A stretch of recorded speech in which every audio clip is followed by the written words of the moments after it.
واجتمع في اللجنه المكونه من الاساتذه الافاضل الاستاذ الدكتور مصطفى محمد السيد الاماره مشرفا رسميا، الاستاذ الدكتور محمد علي فرحات مشرفا مشاركا، الاستاذ الدكتور مصطفى الحسن مدير الرتبه الداخليه، الاستاذ الدكتور رزق عام الرتبه التاجيه الساعه 10:30 من احد الموافق 19/4/2015.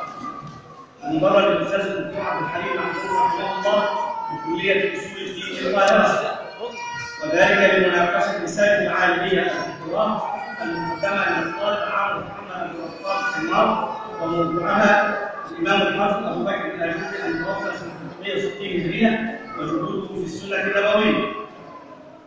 وقد استمرت المناقشه مده 3 ساعات تقريبا، وبعد المناقشه قالت اللجنه في المداوله وقرر في اللجنه بالاجماع منح الطالب عمرو محمد عبد الغفار الحمار درجه العالميه الدكتوراه في اصول الدين في قسم الحديث وعلومه بتقدير مرتبه الشرف الاولى.